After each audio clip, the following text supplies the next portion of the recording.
Welcome to Reporter's Notebook, where we talk to the Washington Examiner's top journalists about the stories breaking on their beats. I'm Jim Antle. I'm joined today by congressional reporter Kate Scanlon. Kate, abortion has still become a big issue on Capitol Hill in the wake of the Supreme Court decision reversing Roe versus Wade. There were hearings this week where we were talking about abortion. They grew kind of contentious. What were some of the highlights? Well, Congressional Democrats are really still floundering for how to respond to this because they really don't have any pieces of legislation that can currently get through the Senate.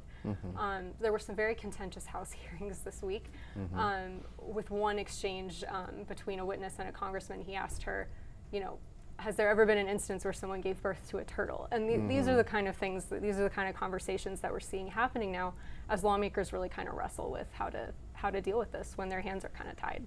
So it did, in many instances, end up being a sort of a philosophical conversation about the nature of life. When does human life begin? How do you determine whether men or women exist, and what type of people give birth and become pregnant and get abortions?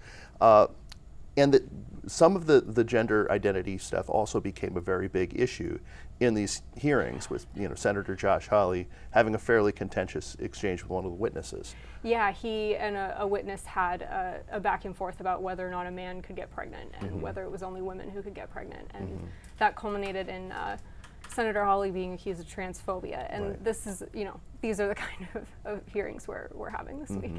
So some of these hearings are happening in lieu of an obvious legislative path forward.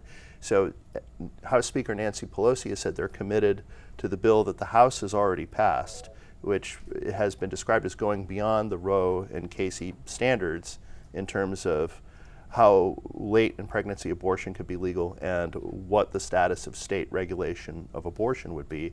We already know that even without the filibuster, this bill as currently written can't pass the Senate, was voted down by the Senate earlier this year. But the Speaker does not want to do a different bill to try to attract some Republican votes. Exactly. I think the most charitable interpretation would be that the Speaker is hoping that the Dobbs decision would change some perspectives in the Senate. Another interpretation would be it's kind of just an exercise in futility. It's kind of performative to a base that does want to see a federal response to this Supreme Court decision, but again, that Senate math just hasn't really changed. And the Speaker today indicated that she's really not willing to negotiate with them in an attempt to change that math. So the thinking seems to be, if we can't get a bill through the Senate, since it'll be filibustered even if it can get a simple majority, which the current bill can't even do that, but it will be filibustered, it won't pass, we might as well vote on a bill that checks all of the boxes with the activist groups. Yeah, she said it's not up for negotiation, and the example she used is that you can't be a little bit pregnant. She told reporters at her press conference this week. So, I mean, it is an interesting exercise to just pass the same bill in one chamber that has no hope of passing in the other chamber. But we'll see where it leads.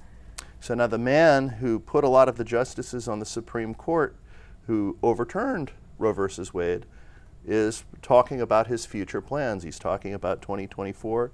He's all that the Democrats are ever talking about. What do we know right now about former President Donald Trump? So we know that Donald Trump's third bid for the White House seems to be more a matter of when rather than if. He seems that he's made up his mind. He's been telling people in his orbit, he's been questioning them about, should he announce his campaign before or after the midterm election cycle. And there are some competing differences of opinion on this. One is if Republicans underperform in November, he'll be blamed for that. But the other is it makes him a bigger part of the conversation and might frighten off some otherwise potential 2024 Republican presidential candidates if he gets in as soon as possible. Right, I mean, a lot of other potential candidates are getting attention, and the former president likes to be the center of attention. A lot of speculation focused on someone whose name rhymes with Monsantis. So some of that would seem to be an attempt to seize the spotlight back from other Republicans. It is, especially at a time when there's certain signs of a weakening of his support among the Republican base. He still overwhelmingly leads every poll, but there are some indications that a lot of Republican voters are looking to move on, and those voters seem to be very interested in a governor you mentioned from Florida. So President Trump is going to warm up the escalator and try to get in front of some of that. It certainly appears that way, yes. Thank you, Kate. Thank you. You can read Kate and the rest of our political team's coverage at washingtonexaminer.com.